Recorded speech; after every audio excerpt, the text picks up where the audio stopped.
Hello and welcome, and you are watching Unmissable with me, Karthikeya Sharma. And today on Top Stories, we will discuss the deep dive one, which is India pushes back on Trump. That is 50% hike that he has imposed, and India has replied with great politeness and restraint, saying that we will appropriately respond. The second deep dive will be on the Great Himalayan disaster. But as always, let's begin with the headlines first. Trump slams fresh 25% tariff on India, doubles total duties to 50% amid row over Russian oil.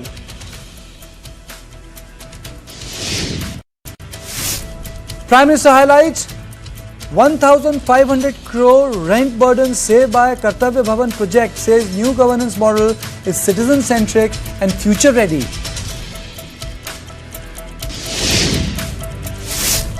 Mi-17s, ALH choppers deployed as Army Air Force rescue over 190 people stranded after flash floods and mudslides in Harsil and Dharali.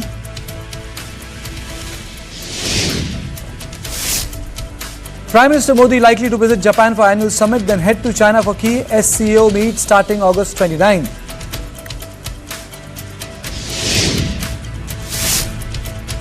Supreme Court asked Election Commission to share voter deletion data with NGO ADR by August 9. Hearing on Bihar electoral roll revision set for August 12th. Government cites SC proceedings, Lok Sabha rules to block discussion on electoral roll revision in Bihar. Rijiju invokes former Speaker Jakhar's precedent on Election Commission autonomy. Over 1 crore surveyed in Karnataka for internal SC reservation. Karnataka Cabinet to review Justice Nagamohan Das Commission report on August 7th.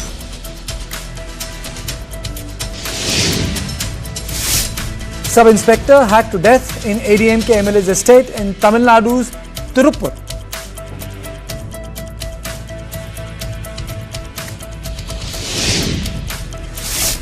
Steve Witkoff holds crucial talks with President Putin in Moscow ahead of US ceasefire deadline on Ukraine war. High-stakes diplomacy continue with oil sanctions looming.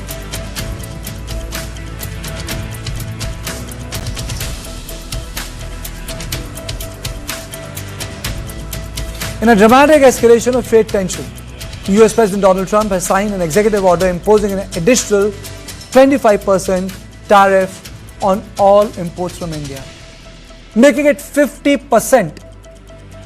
And he cites New Delhi's continued purchase of Russian oil, which makes it 50% tariff.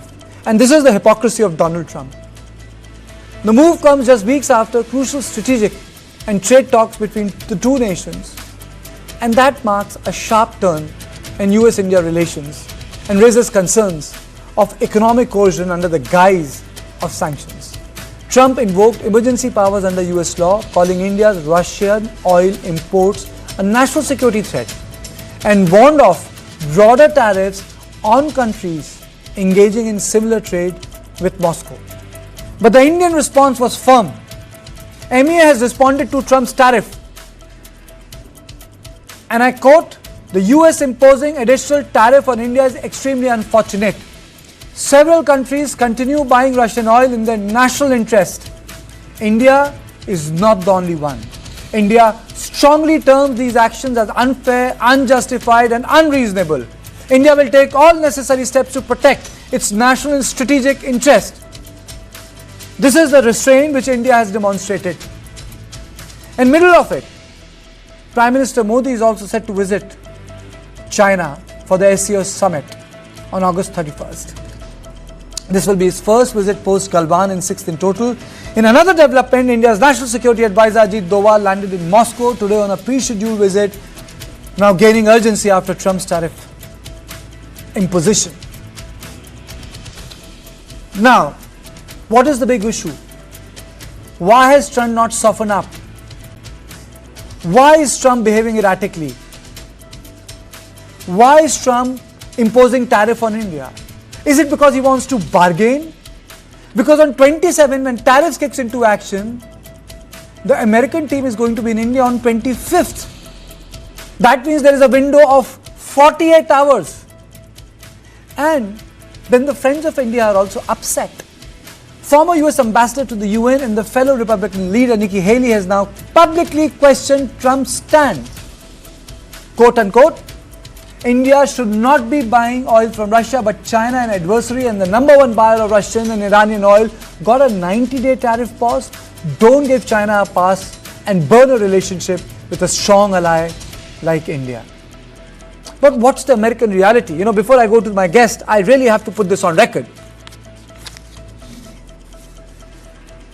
American reality is that it has turned into a sanction regime. Since 1949, US has imposed 486 solo sanctions. Ajit Patel, former RBI governor, says that the US has pioneered secondary sanctions on industrial scale, which relies on American financial system and supremacy of dollar. These sanctions have created problems for emerging economies, including India. India's Chabahar port project suffered precisely for this reason as US imposed sanctions on Iran in 2018.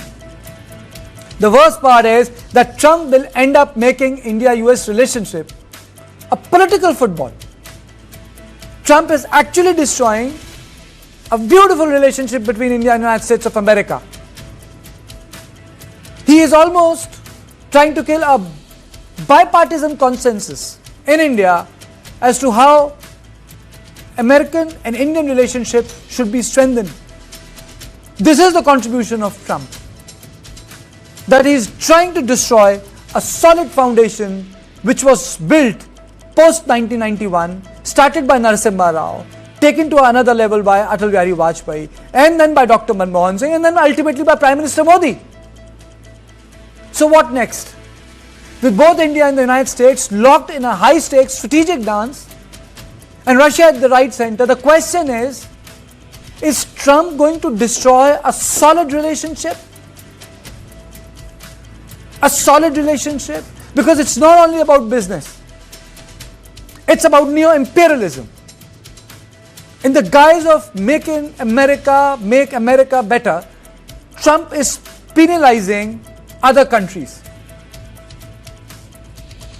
I'm joined by Shelby Williams, political strategist for Republican Party from Texas. I'm joined by Ambassador Prabhu Dayal, who's also in the United States of America, former diplomat, Ambassador Jen Dasgupta, former ambassador to WTO, and my colleague Shweta Kothari from Business Bureau. Shweta, first I'll come to you. Shweta, just break it down in terms of business, and then I'll go to Ambassador Prabhu Dayal and to my other esteemed guests, where the impact will be felt most, and decode us. 27th, the tariff comes into action, and the 25th, the team is there. Is this a Janpat type of bargaining which is going to take place? This is what Trump has in mind? I mean, if this is a pressure building tactic, Karthik, then the window of pressure could not have been smaller. 48 hours before India can finally negotiate a trade deal. Now, we have seen dramatic shifts in policy and the relationships that US and India have shared. I think Trump has set back India-US ties at least 30 years. You were mentioning that India's Prime Minister's efforts in the last couple of years, starting from Narasimha Rao to Atal Bihari Vajpayee, and look at what's transpired in the course of last 1 week. First, we saw Donald Trump announcing a 25% tariff on Indian exports.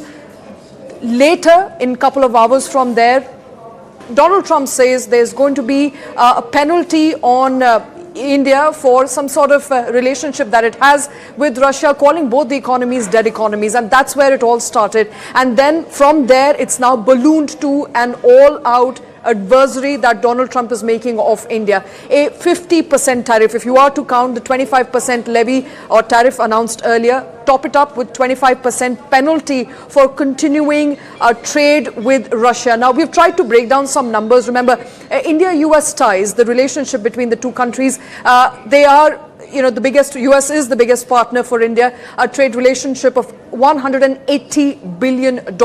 India exports about $80 billion to the United States market. Now, what sectors are going to be most impacted? For the benefit of our viewers, about of the 80 billion, 8 billion is only pharmaceuticals. So that sector is likely to be worst impacted if it falls under that 50% tariff bracket. And then on comes the textile sector, the auto parts sector, gems and jewelry. So various sectors that are likely to be impacted. Now, I was speaking to a lot of experts earlier today, and they are of the belief that about 30 to 40 billion dollars is what India stands to lose if 50% tariff kicks in starting 27th of August. You stay with me, Shweta. What sort of impact? Yes, yeah, you stay with me, Shweta. You don't go away. Ambassador Dayal, is this, are we going to, is this relationship between India and United States of America going to survive Donald Trump, sir? Yes, certainly it will survive, because what is needed is good diplomacy. What is needed is win-win diplomacy, and it should be targeted towards ironing out the differences. Look, when Prime Minister Modi had visited Washington in February, then both sides had set a target of $500 billion in trade to be achieved by 2030. Now, that will necessitate increased exports from India to the United States and also increased exports from the United States to India. Trump is a businessman. He is using tough bargaining tactics, because you don't reach results which you want without bargaining. He's bargaining and he's being tough. We have to be realistic. There are many things that he wants us to do, and there are some which we just can't do. I think your expert Shweta pointed out that some of these concessions would impact the lives of farmers, but there are many other things which we can do. For instance, the United States wants to increase exports of corn, soya bean, and nuts to India. We are big importers of all these things. We are importing corn from Argentina and Brazil. We are also importing soya beans in huge quantities, because our domestic requirements are much, much more than our production. So we have to see what we can do to go a step forward in meeting US demands, because otherwise things will escalate. Diplomacy is about de-escalation. We have to try and de-escalate tensions. We have to try and work towards a trade deal. Now, for instance, the United States wants to export oil to us. We are going to export, or we are going to import oil from a number of countries. The whole point is to be able to bargain, set a price, and buy from the United States also. Because if we are serious about trying to reach this target of $500 billion, we have to also see what they want to export to us and agree to whatever extent is possible without damaging our own interests. Okay. Your opening comments, Mr. Shelby Williams, how do you see this 50% tariff on India? Yes, thank you. I agree with the comments that I think this is going to turn into a win-win. And President Trump is issuing tariffs because that's one of the main things he can do under the United States Constitution in terms of foreign diplomacy. And he is being tough. But when it comes to these tariffs, it's happening on a global stage with numerous countries. And we have, India is an ally in almost every respect. China is not, and Russia currently is not. So as we engage in diplomacy, foreign relations, and trade wars, it's with numerous countries all at the same time.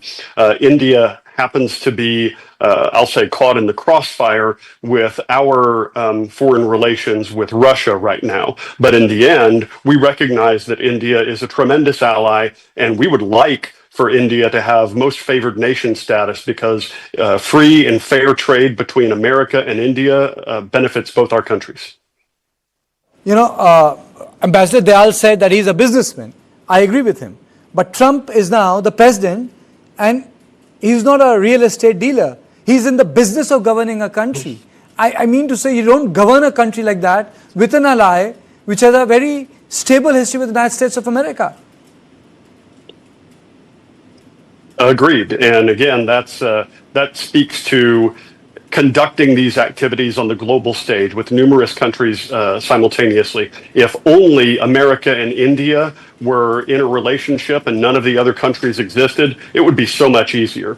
But for a very long time, there has been a tariff and trade imbalance between America and many countries in the world. And that's what President Trump is trying to address right now. And it's unfortunate that our relationship with India is caught in this right now, because we do have a great relationship with India. And I think based on witnessing President Trump over this term and his previous term, this will end up with a win-win and stronger ties between the U.S. and India. But Ambassador Jen Das Gupta, this behavior is unjustifiable. I mean to say, EU can do business with Russia, China gets a 90-day pause, the Putin doesn't listen to the United States of America, and Trump takes up casual with India. And the fact of the matter is, Hardeep Puri in his statement very categorically said that the oil from Russia was taken, which was also in consultation with Washington then, sir. Yes, and it does seem unfair. There are statements of Janet Yellen and of even the U.S. ambassador to India, Eric Garcetti. But these were, mind you, Biden appointees. And they had said that, they had been very encouraging of India's diversifying its oil imports and buying Russian oil, because that would help stabilize global prices and avoid an oil shock soon after the Ukrainian war broke out. So it was done with the passive consent, if I may say, or active consent of the US at that point of time, and the G7 also supported it. And of course, till the other day, Europe was buying a lot of petroleum products from Indian refineries, which were basically produced from Russian crude oil. And Europe still continues to have trade relations, as the MEA press release says, $67 billion of imports from Russia of various kinds of things. The Americans are still buying not only low-enriched uranium, they are buying palladium, they are buying fertilizers, and there is no restraint. As far as China is concerned, the US has given a 90-day extension to China. Why?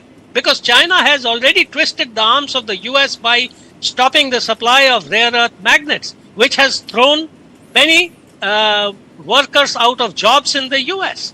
So China has a strategic tool which it is not hesitant to use, and it will use it whenever the opportunity arises and should the situation dictate so. The other point is, China, please don't forget that in the first term of President Trump, China had promised to buy $200 billion, import $200 billion worth of goods. That never took place. China also, as a retaliatory measure to the tariffs which President Trump had imposed in his first tenure, stopped buying US soya. And that caused so much of distress to US soya farmers, who are incidentally a major support base of President Trump, that on account of the distress, President Trump had to shell out $28 billion worth of subsidies to US soya farmers in his first stint. So China knows it will be able to negotiate, and it is prepared to retaliate. It has said so. Unfortunately, India imports a lot of products from the US for which the US is competitive globally, and two, those products are required to keep the wheels of industry and the Indian economy going. So India doesn't want to retaliate by putting up barriers to US exports to India. That is not going to take place. But the last point I wanted to mention is, let us not confuse these two parallel tracks. One is about harvesting the first tranche, for which the American negotiators are coming on the 25th of August to Delhi. That is the 6th round of negotiations. That is a separate track. The other track is to have a reprieve from this 25% and now 25 plus 25. That is a separate issue. But of course, the two are interrelated, and should President Trump go ahead and actually carry out the 50% tariffs, that is going to have a huge impact on the future progress of this negotiations which are going on in a parallel track for the first tranche and of course the second tranche. Shweta, before I go to Ambassador Dayal, I think there was a petition which went to Piyush Goyal by the MSMEs industries which are in the business of garments and apparel, and they were pretty worried that, with these tariffs in place and now 50%, countries like Vietnam, Bangladesh will actually outrun Indian products. Is that correct? That is correct. In fact, countries like Vietnam and Bangladesh are likely to have some sort of competitive advantage given that Indian textiles will now face up to 50% tariff. And that's a worry that even, farm sector had, and which is for the most part we knew. That's why the trade deal was not arrived at, Kartikeya, because India was very certain that we will not negotiate with our dairy and agriculture sector, which is where, US wanted a free access to Indian agri market, and India was not willing to do so, not just for the benefit of farmers, but also remember, agriculture, farmers constitute, the majority of those people who are going to vote for BJP, who are going to vote for, so it's not just a, economic issue, it's also a political issue, and it's rather sensitive at that. Ambassador Dayal, before I get back to the issue of tariffs, sir, what happens to Quad, sir? Can you put it in a bigger perspective? What happens to 2+2? Because our engagement with America is not only financial, it's strategic, it has to do with tech. Then there's a people-to-people relationship in terms of universities, in terms of immigration, in terms of values also, democracy also. Indian people and American public share a lot of common things. But will this affect the other aspects also, sir? Well, if this trade dispute and the tariff-related issues escalate, they will certainly impact all aspects of the bilateral relationship. As you mentioned, we are partners in Quad. We have the 2+2 equation. We have a multi-dimensional partnership covering a whole host of areas. Yes. Our effort should be to try and protect the overall relationship. Now, I'm not saying that we should cave in, but when you say that there is this particular delegation coming for trade talks and these tariffs have been imposed, then as Ambassador Dasgupta said, they are interconnected. There is a connection between them. Trump, let us get used to it, is a very tough bargainer. He's a transactional person. And he has brought that approach from being in business to now running the country. He is looking at how to further American interests. And if he is being transactional, I think we should be prepared for it. We had anticipated this. Now, this pressure that is going to be built on us increasingly will certainly be in the context of the trade deal. We have to see where we can make concessions. If we are talking of reaching a target of $500 billion, then we have to see what the other side wants to export. Now, we are very touchy about dairy products because there are a lot of dairy products which we are importing. For instance, butter oil, whey, and we are importing skimmed milk powder. So we must try and see where we can start importing these things from the United States. Because the idea is to enlarge the relationship, enlarge the bilateral trade, and build a much more comprehensive relationship than we already have. And if President Trump's style is affecting things, it is certainly because he is bringing transactional attitudes into running diplomacy. We must make sure that the diplomatic pursuit should be win-win. We should follow a policy of negotiating and trying to arrive at a solution. Escalation is not going to be the answer. Unfortunately, escalation is taking place from the United States. It is to pressurize us. We must sit down and iron out things so that de-escalation can take place. I completely agree with you, Ambassador, that escalation is not the answer. But it's time for a short break, because once I'm back, then the same question I'll ask this to Shelby Williams. If escalation is not the answer, then what is the way out, sir? But after a short break.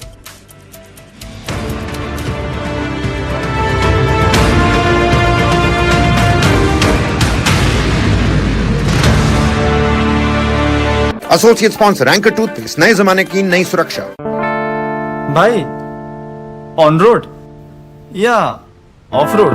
Road trip पे किस bike की सवारी होगी, ये खूबसूरत चिंता आप करिए। 2-व्हीलर लोन की चिंता हम संभाल लेंगे with spot approval and loan up to 95%। Go condoms? It's over there. क्या ये डिफरेंट साइजेस में आता है? Actually, sir, size matter नहीं करता. तो फिर क्या मैटर करता है? The hardness Of the condom. of what's inside. For the first time ever, presenting Hard Rock Gel, the hardness gel for men. अब फ्री हर स्कोर कॉन्डम्स के 10 पैक के साथ. Sir try berry pulao. Too good. Good, no? Hey, why are you giving him such looks? Ignore tips and use your own mind before you order. Lots of people give unsolicited stock tips. It can be dangerous. Study the company and the risk associated. Invest only after analyzing.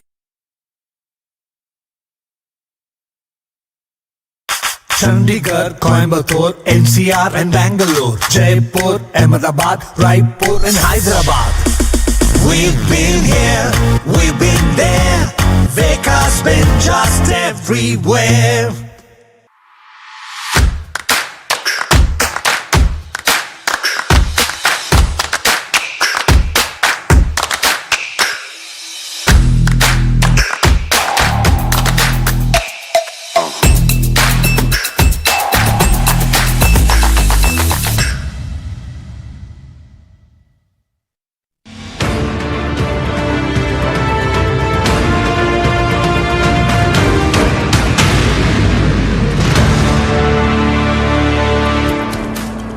Welcome back, and we were talking about the imposition of 50% tariff on India, which will come into effect from 27th of this month. I am joined by Ambassador Prabhu Dayal, Ambassador Jen Das Gupta, Shelby Williams, political strategist for Republican Party, who's live from Texas, and Shweta Kothari, our business editor. Mr. Williams, as Ambassador Dayal said, the escalation is not the way out. If escalation is not the way out, which are the consensus, or what are the consensus points, sir, then? Yes, and as Ambassador Dial points out correctly, President Trump is looking out for American interests, as is Prime Minister Modi. They both should. And were it not for the purchase of oil from Russia, then the tariff would stand at 25%, which I think is still too high for free and fair trade between the two countries. And I understand, of course, that India's economy is growing at a phenomenal rate and needs energy. So the arrangement, I think, that is going to feature in the upcoming talks is how to supply India with its energy needs without going to Russia and probably without going to China or Iran. Now, escalation all by itself is not the way out of this. Escalation so that both leaders, President Trump and Prime Minister Modi, show that they are protecting the interests of their respective countries so that they can get to a point where they are able to say, okay, what do you need, Prime Minister Modi? What do you need, President Trump? That's what I've seen this play out with President Trump with numerous relationships with numerous countries. And that's what it always leads to, is that final discussion or series of discussions where we can get to what each partner needs most. And then a positive relationship usually comes out of it. And that's what I think we'll see very soon. And we saw that 90-day pause with China. I think we are very likely to see something similar with India, the tariffs on India, once the two parties come together and start really talking about details, particularly energy and jobs. Ambassador Das Gupta, my concerns are slightly different, sir, here. It's like, this is like neo-imperialism. This is not a time and era where someone else's war can be my war. The First World War was a European war and the Indians fought. The Second World War was a European war and then the Indians fought. The Ukraine war is not India's war. Why should it impinge on us? And secondly, it's not only about trade, it's about choices. We as a country can make a choice, sir.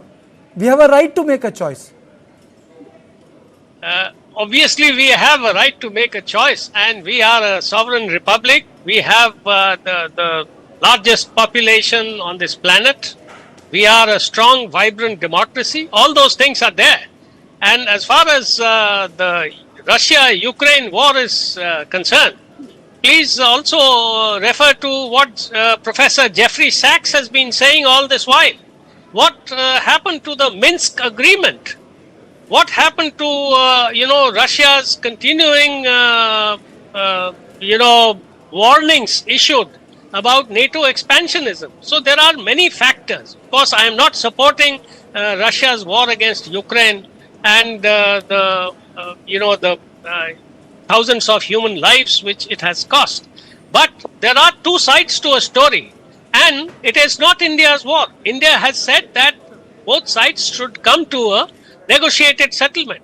That is incidentally what Henry Kissinger also said soon after the war broke out in February 2022, that there could only be a negotiated settlement.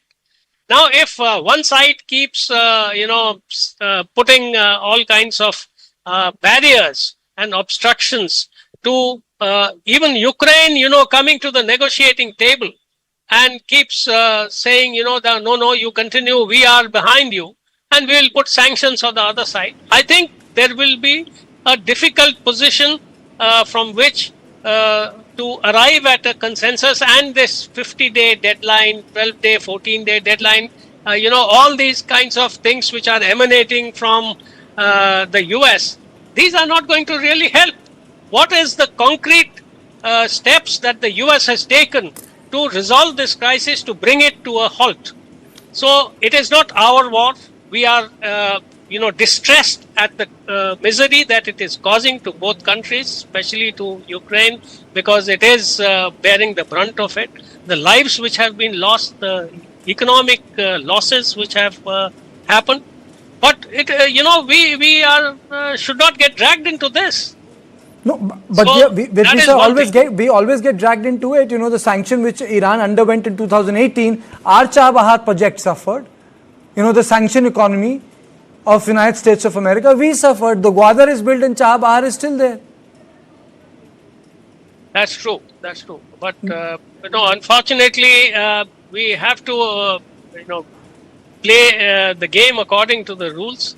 So we have tried to abide by our national But sir, interests. America, I just want to understand, you have practiced diplomacy, but this country is breaking the rules. It's questioning multipolarity. The rule-based order was an American order. Trump is breaking it himself. Well, there are experts of international law who have written, analyzed the situation and said that what the current US administration is doing is totally against the established canons of international law, and this is akin to coercion under international law. Let us not get into that. The US has, the authority to determine what it would like to import at what tariffs from which country. As long as it does not pay heed to its own commitments and obligations to the WTO, so it can go ahead and do whatever it wants to do. That it is exercising that discretion, but it is of course illegal and not supported by international law. Shweta, I'll come to you. Ambassador Doval, do you think that there is a new consensus in Washington on the issue of multipolarity? Do you feel that the American establishment's view has shifted on this issue? So that's number one. And the second perspective I want from you is how do you see the visit of Mr. Doval to Moscow and very likelihood of Prime Minister being in China on 31st of August, 5 years after Galwan, in middle of all this, sir? As regards the visit of Mr. Ajit Doval to Moscow and the visit of our Prime Minister towards the end of the month to China for the SCO meeting, these emphasize the fact that our foreign policy is based on multi-alignment. We like to keep all options open and align our interests with as many countries as possible. So, if we have been actively taking part in the meetings of the Shanghai Cooperation Organization, although China really tries to call the shots there, because we do not want to break off the sort of dialogue process that we have ongoing with China also. We want to iron out the differences. And if the Shanghai Cooperation Organization helps us in strengthening regional cooperation among all members, then it's a very good thing. Similarly, our relationship with Russia has been very strong. It's time tested, and a visit like that by Mr. Ajit Doval is certainly going to be a positive factor in strengthening the relationship. I do not like to connect these visits with the ongoing tensions with the United States because, as I said, we follow a policy of multi-alignment. Now, what does the United States pursue? You ask me whether they pursue a policy of multi-alignment. All countries have to see with which countries they must have closer relations. But President Trump has been focusing more on bilateralism rather than on organizations which are multilateral in nature. He has pulled out of many multilateral organizations because he believes that he can achieve much, much more through bilateral negotiation. Now, let me also mention, it is not for us to decide what the policies of President Trump should be. It is the American people who have elected him. They know what his policies will be. We have to face the reality of the situation and be prepared to negotiate with President Trump in order to achieve the best possible outcome for both sides. I have repeatedly said, diplomacy consists in finding solutions which are win-win in nature. When you come to a policy where you achieve zero-sum solutions, then it hurts. So the Prime Minister Modi has a very good equation with President Trump. The need of the hour is to have them interact, iron these out, and the ongoing trade negotiations should be allowed to proceed. And we should be prepared to see to what extent we can go in meeting American concerns. We cannot take an attitude that no, whatever President Trump is saying is wrong. No, he is pushing American interests. He's a tough bargainer. He's a businessman. He's transactional. All that is well known. So given these realities, we work out an arrangement which is beneficial for us and also beneficial for the United States. As I said earlier, there are many items which we are importing, although they are agricultural in nature, which the United States wants to export to us. Corn and soya bean are those. We are importing large quantities of these. Let's see what we can import from the United States. Similarly, dairy products. There are some which we are importing. It's not that we are zero importers of dairy products. Let's try and see to what extent we can meet the United States wishes in this regard and import some dairy items also. We should not have a closed mind. Rather, we should be flexible and, as I said earlier, we should work towards de-escalation.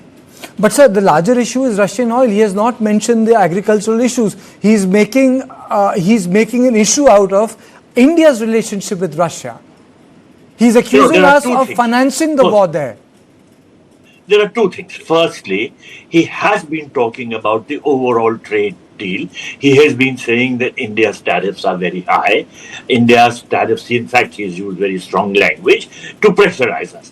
Now, the second thing is the oil. That also is because the Americans want to export oil to India. And if we are buying from Russia because the prices are good, of course we are doing it because it suits us and it's as per our national interest. Naturally, it suits our economy. But from his point of view, he wants to try and make sure that we buy some oil from the United States. So we have to try and diversify our import basket from the United States and at the same time try to see what more can we export. So it has to be an arrangement which benefits both sides. Sir, you must have heard the song and there is an old Hindi saying, kahin pe nigahein, kahin pe nishana. So if I have to go by Trump's logic, Shweta, you wanted to come in, please. Sorry, I kept, I made you wait so long. That's fine, Karthikeya. I think, listening to all the panelists, there's one thing that's emerged very clearly in the past couple of hours, and that is Donald Trump said very categorically in his last tweet that India was ready to negotiate on every possible term, implying that perhaps we were also ready to negotiate on farm and dairy sector. Just to answer Ambassador Prabhudayal, that perhaps India was also making concessions there, but it did strike to the US that India is not ready to budge as far as Russian oil imports is concerned. Now let's do quick mathematics. How much do we save by the way of Russian oil imports? About $10 billion. How much are we going to lose by the way of these 50% penalty? About $40 to $50 billion. These are rough estimates that many trade analysts are making at this point. Now it would be wise on India to maintain better ties with the US as opposed to buy Russia oil. All of that were maybe to be considered if US President did not make, did not choose his words very right, or did choose his words wisely, not call India a dead economy. But things have changed. I heard many of our panelists also suggesting that perhaps a trade deal can be arrived at. But I think, good that Trump is a transactional businessman. But this is politics. Politics is not business. Okay. One has to be wiser in their diplomatic stance. And I believe Trump is been belittling India far too long now for the past couple of hours. And that will not go down very well with our, circle of politicians if India were to negotiate. So these are tough times. I would agree on that. And India will have to treat very carefully. Okay. Before I close the show, Mr. Williams, your closing comments. Do you think that this is just a bargaining position, rude language and nothing more, or it holds the capacity to strain the relationship between the United States of America and India, and also, I must put it on record, create problems in domestic political consensus on America and make it into a political football which had not been there for last 25 years. At least from 1991 onwards, no one had a political discussion. There were no discussions on America in Indian Parliament. Correct. And that was when President Trump's, after his first term, that ended before the war in Ukraine. And you're right, this is not, the war, Russia's war against Ukraine is not India's war. However, President Trump will fiercely defend America and American interests. That is his, and it always has been, his number one priority. His number one responsibility is to America before the WTO, before the UN, before NATO, and any other organization. And he will defend that as long as he is president. Now, the fact is that the Russian war in Ukraine threatens American interests. And so India's purchase of oil from Russia thereby props up Russia and extends to threatening American interests. And that's why we have this new tariff. But to answer your question, I think the tough talk, while India certainly is not a dead economy, we've seen this play out with President Trump before as well. And he will speak like that. And then when sides come to the table, he will offer praise. He'll offer the carrot and not just the stick. And that's where I think very soon we're going to see solid movement on the way of free and fair trade between both countries, which, as I said at the beginning, benefits both of our nations. My only take is that a good settlement should not happen with a bad aftertaste. That's also very important in diplomacy, though the practitioners are sitting there right in front of me. Thank you all of you for joining me on this conversation. How the 50% tariff impacts India and why Trump is behaving the way he is, and the unpredictability which marks his administration and his unpredictable behavior when it comes to the old allies like India. So this was Deep Dive 1. Please don't go away, because after a short break we'll come back and the Deep Dive 2 is on the big Himalayan disaster.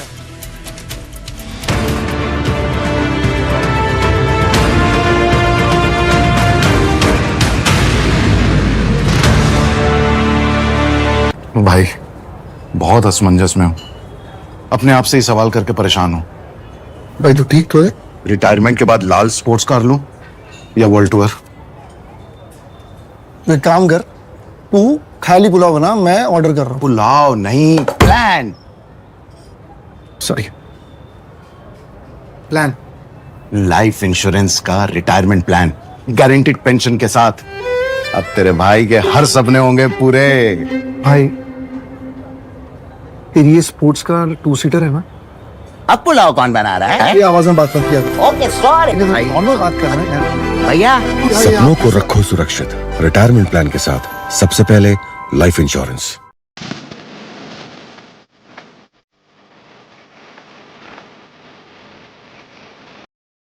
What is the one thing about your job then that you don't like at all?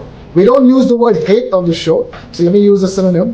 The one thing about your job that you detest the most? One thing that you don't look forward to? So, given the complexity of the industry, the job, there is never a dull moment. There is never a dull moment. Okay, and that's a problem, and that's something you don't look forward to, because sometimes you want moments to be just super. So sometimes you want things to be predictable. Sometimes you want, okay, here's my me time. I sit back, relax, at least think differently.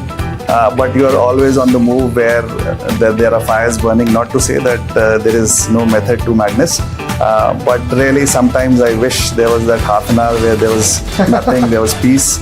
So yeah, that's comes with the job.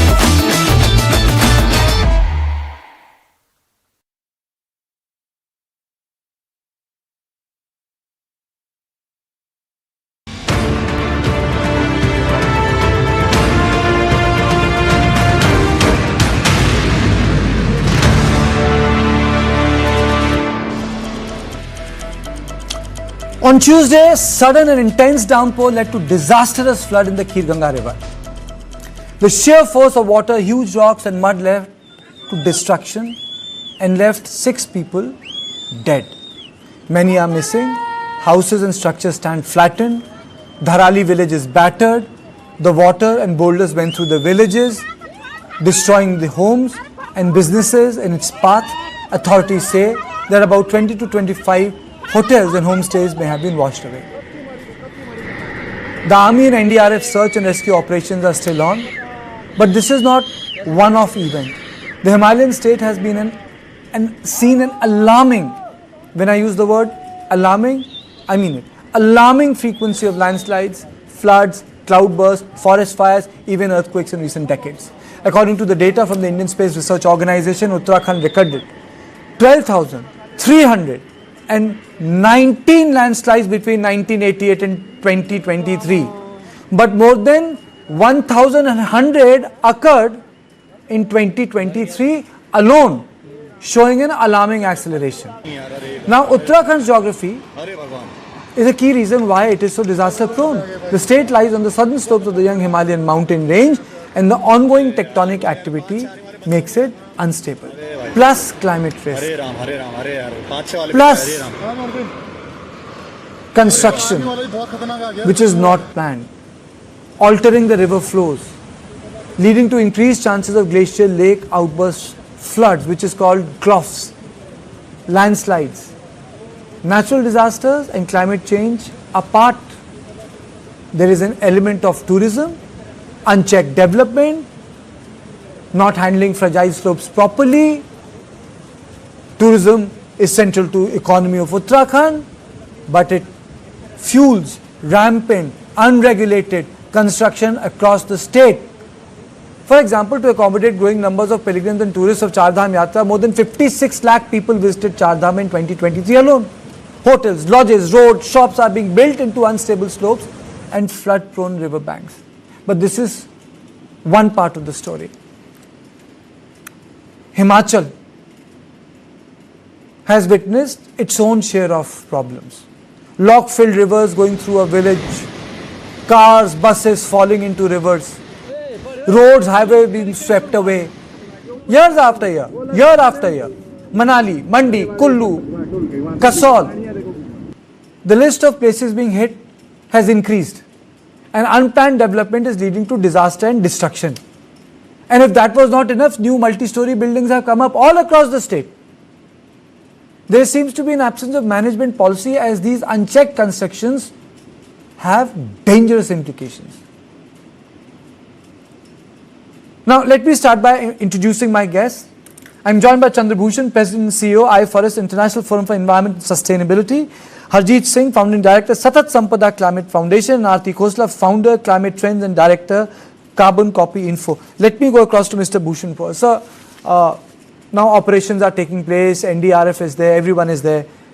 What is the big lesson? Do we need a new housing policy or a construction policy in Uttarakhand, Himachal?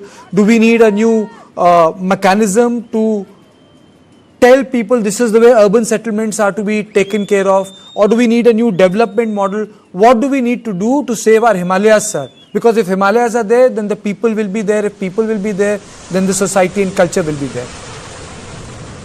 Well, I don't think that we need any new policy. In fact, I think we have too many policies. The disaster that happened in Dharali is already a declared eco-sensitive zone. It is part of Bhagirathi eco-sensitive zone. Things like the construction that you see and the devastation that has happened shouldn't have happened, because such multi-story buildings shouldn't have been there. And the eco-sensitive zone was declared not today. I think it was declared in 2012. So for more than a decade, this was a protected area. There shouldn't have been multi-story building on floodplains, but it is there. So as far as policies are concerned, we have enough of those. I think there has to be consensus within Himalayan states about their development pattern, what kind of development they need. Himalayan states are trying to replicate development pattern of plains, development that they see in cities like Delhi and Mumbai. Unfortunately, hills can't copy plains. They are two different ecological and geological areas. The carrying capacity are very different. The geology cannot sustain heavy infrastructure. Slopes are unstable. Himalayas are young mountain system. Seismic activity is common, and climate change is adding to extreme rainfall and other disasters. All this is known. This is not new knowledge.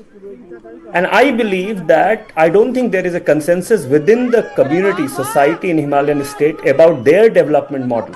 I don't think there is any understanding of what is an alternative development model for Himalayas.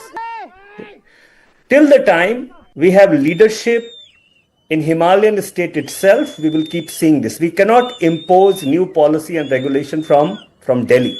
We have tried doing it for a long time. It hasn't worked. I believe that the time has come for Himalayan states themselves to decide what kind of development they want. If they want current kind of development with six lane highways and multi-story. That's not the way. We will not have Himalayas. Aarti Khosla, madam, your opening comments. Well, I think there is something to be said about how the climate impacts are real and out there.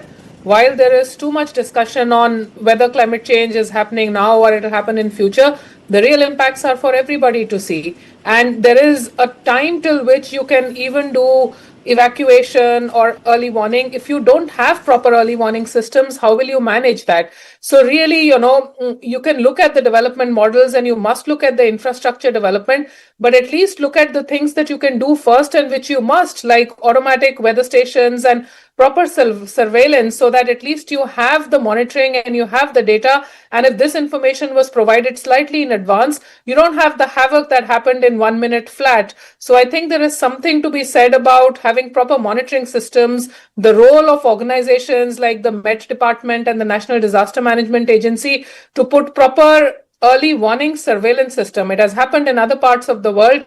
It has happened in India. We have done it in Orissa on controlling cyclone management and doing proper disaster management in Himalayas as well. As regards to what's happening to Himalayas, it's a really complex problem. It gets compounded in monsoons because the pattern of the winds is changing and more monsoon moisture is being drawn into winds due to global warming. I think approving all the kinds of developments that are happening in Himalayas, that whole aspiration of what development is will have to change. I don't think that the people of Himalayas even want that kind of development which is actually being thrust upon them. So I feel that there is a little bit of honest conversation as well that is needed on the kind of development that we are forcing upon our very fragile states, but at the same time try and do the bare minimum of putting automatic monitoring stations, having regular surveillance, doing early warning, whilst also being quite sure that early warning has its limitations. Harjeet, there are two questions to you. One, we have made entire Himalayas accessible. You can go anywhere you want to. I understand the imperatives of tourism, but it means more people everywhere, anywhere. And ecotourism in itself has done the damage there. The people in name of tourism and environmental friendly sustainable living have infiltrated into the entire villages. Second question to you is, what do we do with the construction? If you look at the construction, I specifically took out the clip with the entire house came down. What do you do with that? You can't build the houses the old way, it's too expensive. Rock and wood. But if you continue to build like this, it's not sustainable. So Kartikeya, first of all, let me say I agree with what my friends Chandrabhushan and Aarti have said. And when we talk about tourism, there's a concept, well-established concept called carrying capacity and sustainable tourism. Both go hand in hand. And somehow we are only seeing tourism as a milking cow from the Himalayas and not understanding how much they can actually hold. And that's exactly the reason we are facing all these challenges. As Chandrabhushan said, these are young mountains and very fragile, eco-sensitive zones. We have all kinds of policies, but what we are not doing properly is real planning and implementation, which is absolutely missing in line with the kind of risks climate change is bringing. And when we talk about development, so somewhere the model is flawed. We are having planners who are sitting in Dehradun or Delhi planning for such ecologically fragile zones, and the construction is not in sync with nature. Of course, I understand that not everything can go back centuries, but the fact is what kind of technologies you can adopt so that you actually don't do exactly the kind of construction that you are doing in the plains, ignoring the vulnerability of the region and the eco sensitivity that is required to be built in. So where are those models? So the fact is we are not really building those kinds of models which are in sync with nature, and we have to, and we cannot just continuously depend on tourism which is inviting such kind of investment into construction. That's not sustainable at all. And I must also say that we have totally taken away power from village level committees and village level structures, and the decision making has moved so far away from these areas, and that's exactly the reason we are facing these challenges. And I must also underline the point that Aarti was making, that we are not really upping up our capacity in terms of understanding those risks. We need far more granular risk mapping. The early warning systems have to be now state of the art. There is no dearth of technology, but it's about planning and implementation, which has not happened, and that's why we have faced this kind of devastation. Mr. Bhushan, a closing comment from you. I've really run short of time, but is all of this possible? Can this be possible without people participating into it? Because no policy is successful unless and until there's a support from the ground. Fundamentally, you will have to take decision at the ground level, which is, local governments will have to decide what kind of development they want. That is the point I am making. We are trying to impose our will, whether on development or on environment. Please understand, we are also from Delhi trying to say what kind of environmental conservation should happen in Himalayas, as we are imposing what kind of development should happen in Himalayas. I don't think both of them can be decided even in Dehradun. Okay, there will be a broad policy framework under which the country and the state will work, but we will have to empower local governments to take decision. I think there has to be consensus at the local level in terms of what kind of development they want. Otherwise, this will continue. No, I completely agree with you. I think there has to be more consensus, there has to be more conversation, but also on this note, I will say the state should not be hostage to the economic and business interest also. In Uttarakhand states, the business of hotels and hospitality, or I would say business of hospitality in itself has become a big lobby. I think, the state or the politician will need to show some resoluteness for larger good. I thank you all of you for joining me. I really ran short of time because of the big debate that was caused by Donald Trump and his unreasonable behavior. But, well, India will respond in time, and this is all I had on Unmissable tonight. With this, it's a wrap on Unmissable with me. See you tomorrow at the same time with more news, more views. Good night.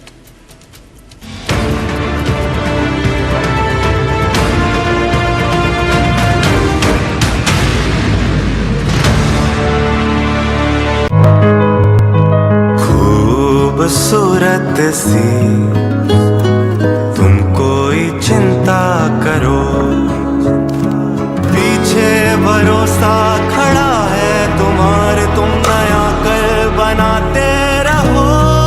जब कोई हमारी बाकी चिंताओं को संभाल लेता है तो हम कर पाते हैं खूबसूरत सी कोई चिंता। टाटा कैपिटल में हम आपकी हर फाइनेंशियल चिंता को संभाल लेते हैं ताकि आप करें सिर्फ खूबसूरत चिंताएं।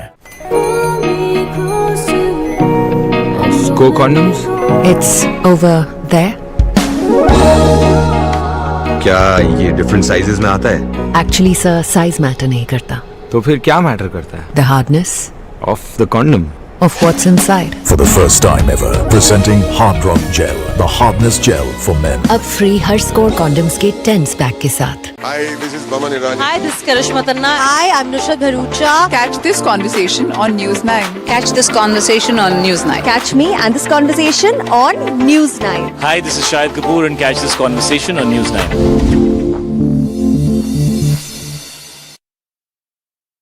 Light, camera, and action. Kick back, relax, grab your favorite snack because News 9 is here with your weekend dose of entertainment. It's time to take a deeper dive into the buzzworthy happenings of the entertainment world. From celebrity gossips to exclusive conversations, from nostalgic moments to News 9's pick of the week. Don't worry, we've got you covered here. And I hope you've grabbed your popcorn by now because News 9's page 3 is here to serve you everything that we call entertainment. So do stay tuned every Saturday and Sunday, 2:30 p.m.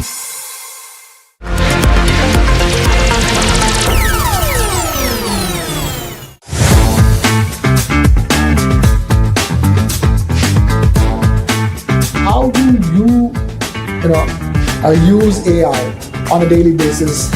What kind of tools do you use, in terms of, devising your own marketing strategies? So basically, for us, it starts at the product stage itself before we kind of come to marketing, and obviously our being in technology space, the product roadmap itself is evolving in terms of how does the camera believes in a generative AI without going to a cloud. It actually adapts itself in terms of taking a simple picture. But besides the marketing, I think one thing which I have started personally, and it's never too late to kind of adapt to new skills and things like that, is I do for myself what is called as reverse mentoring.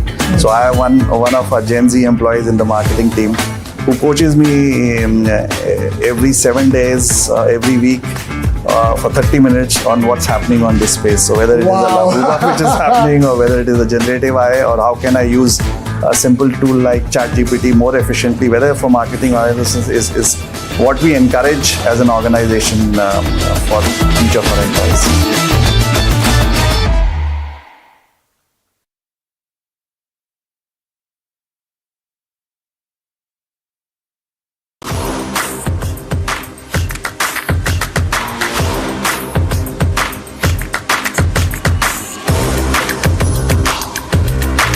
This is India's #1 news network, and you're watching News 9, English news as it should be. Hello and welcome. You are watching News 9. I am Krishna Kumar. These are the headlines that we're tracking. Trump imposes additional 25% tariff on India over Russian oil purchase. US tariffs on India now stand at 50%. India's sharp retort to Trump's 25% tariff addition calls it unfair and unjustified and vows to protect national interest.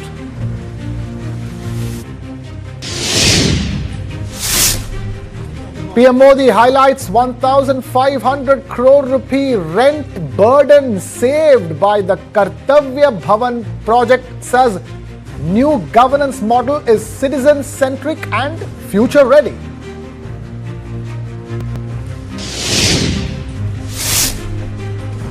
Mi-17's ALH choppers deployed as Army and Air Force rescue over 190 people stranded after the flash floods and mudslide in Harsil and Dharali in Uttarakhand. PM Modi to visit China on the 31st of August to attend the SCO summit. This marks the first visit of the Indian Prime Minister to China after the Galwan standoff. The Supreme Court asks the Election Commission to furnish details of deleted 65 lakh electors from the draft rolls in Bihar by the 9th of August. In a dramatic escalation of trade tensions, US President Donald Trump signed an executive order imposing an additional 25% tariff on all imports from India, citing India's continued purchase of Russian oil. Now, that makes it a total of 50% tariff on Indian imports into the US. The move comes just weeks before crucial strategic and trade talks between the two nations and marks a sharp turn in US-India relations and raises concerns of economic coercion under the guise of sanctions. Trump invoked emergency powers under US law, calling India's Russian oil imports a national security threat and warned of broader tariffs on countries engaging in similar trade with Russia.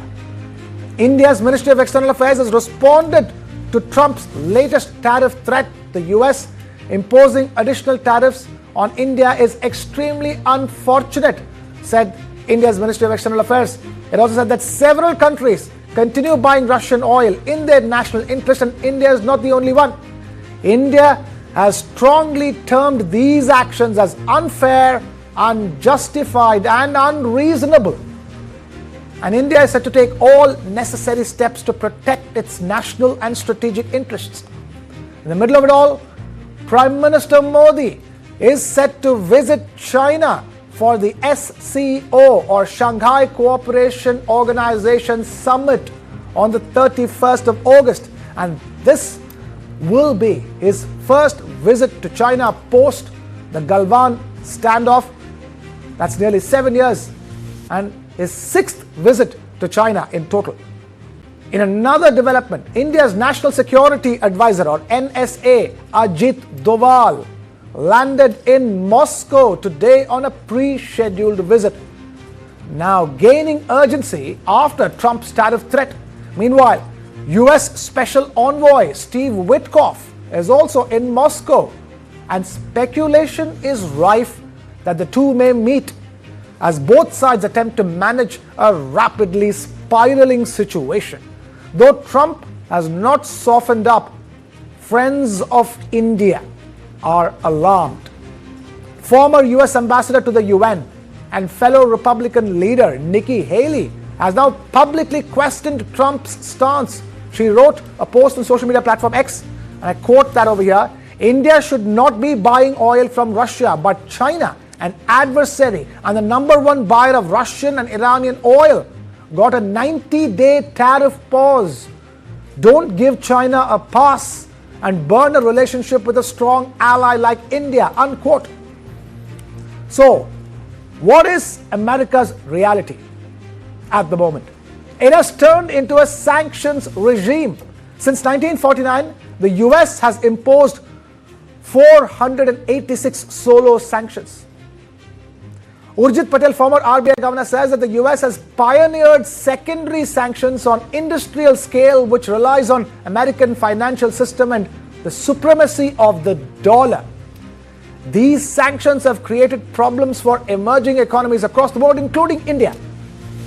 So what's next? Well, with both India and the US locked in a high-stakes strategic dance and Russia right at the center, the question now is this a pressure tactic before the talks? Will strategic ties survive Trump's tariff test? Will Trump end up breaking domestic consensus on foreign policy engagement?